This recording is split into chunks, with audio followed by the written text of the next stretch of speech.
Did you just take the ACT? Are you wondering how you got that ACT score? No worries. I'm here today to break it all down for you. When you finish this video, you'll know exactly how you got that score, and better yet, how to improve it.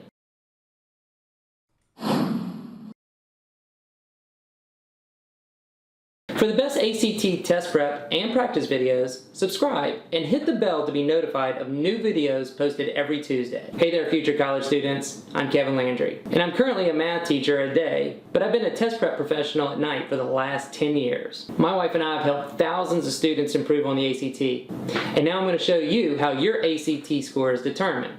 Stay tuned to the end because I'm going to show you how to improve your score as well.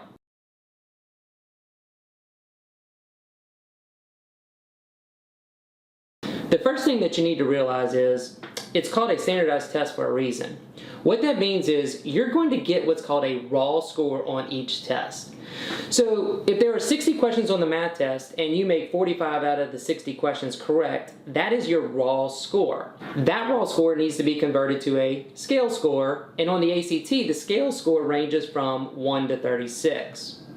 What this allows the ACT to do is to put every one of your 4 test scores on the same scale, even though each test has a different amount of questions. Now your scale score will be determined by your raw score ranking versus all other test takers. So if you made a 45 out of 60 on the math test, but everyone else in the country made better than 45 questions correct, you would have a very low scaled score on the ACT math part. On the opposite side of that, if you made a 45 out of 60 on the math test and everybody else in the country made below 45 correct questions, you would be around a 35 or a 36 on the scale score. You would technically be in the 98th or 99th percentile. So your scale score is based off of your ranking versus everybody else taking that particular test date. Once your 4 tests have been converted to a scale score, the ACT is going to take an average of those scores to get what they call a composite score. This composite score is going to range from 1 to 36. If it comes out to be a decimal, the ACT will round up at 0.5, thus giving you the higher score. If you look at your score report from the ACT, you will see the scaled score for each test and a composite score. So, do you find their score report confusing? Let me know what you think about the score report in the comments below.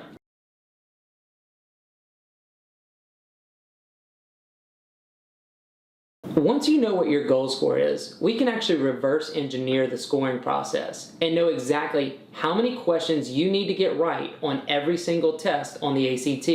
And then, once we know exactly how many questions you need to get right, we can then apply the appropriate strategies to get that many questions correct. This is a very, very important part of prepping for the ACT, and it makes improving on the ACT and reaching your goal scores much easier. If you look at the scoring guide, you will notice very clearly that most of the scores clump up in the middle. Something else that you should notice about this is that if you get 2 more questions correct, it brings your score up by 1 ACT point. You may also notice that the higher or lower that you go on the scale, it only takes 1 ACT question to get correct to go up 1 ACT point. Now the reason for this is because when the ACT converts your raw score to a scale score, they try to stay within what's called a normal distribution, or what some people know as a bell curve. When the bell curve is mapped out over the raw scoring, you can see that most of the students are clumped right in the middle, and that less students make higher scores and less students make lower scores. Understanding how the ACT scores your test is very important, and understanding the distribution of the scores is also important to you improving on the test, and understanding how many questions you'll need to get correct to help your score. I hope that explanation of the ACT score will help you improve your score. If you need some additional tips, check out our free PDF giving you our 20 best ACT tips. The link to grab it is in the description below. I really hope you liked this video. If so, like the video.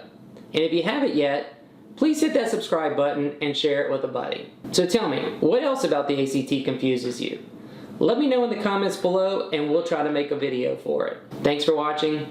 See you soon.